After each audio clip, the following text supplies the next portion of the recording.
kwambarwa yego ibyambaro dusanzwe tumenyereye ko umugeni ubundi yageze mu rugo ariho bamutwikurura ibintu bisura rwose ariko ngo mwabonye di urabona rwose mwabonye ngaho ndebera ukuri arakariko twaririmbaga kera wabana ni mutete kure kuvuga baje kuza kudufasha abatwumva nabo barabaza bajya imbere abona abantu basigaye rwose n'abantu bambaye imyenda isa kera bajyaga bavuga ngo nyange yego muri yesu nabonye ariko hanyuma rero abantu muri kudukurikira nawe ushaka kujyamo turaza kubasaba gutambuka imyanya yateguwe yangira hari rwose si ngombwa kujya kure ari kumva ayo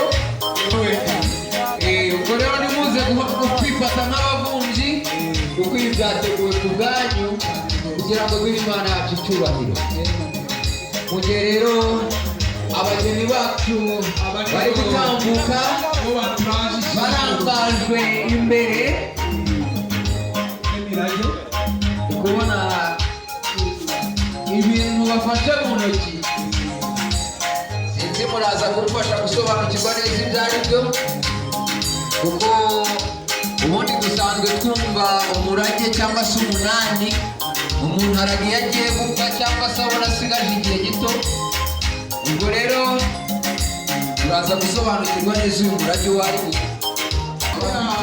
impano hari impano hari umuzingo w'ibitabo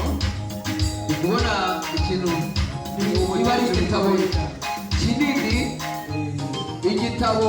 kinini cyane rwose hari abantu bagira ubuntu bwo kuba bari igitoro muri 2010 nibuka neza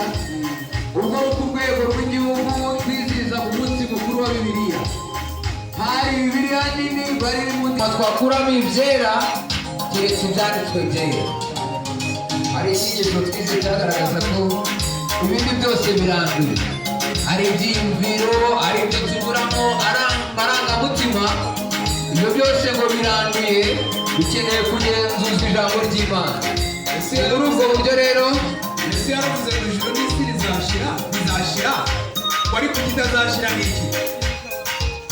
ariko icyo kintu mwacyumvise ngo ijuru n'isi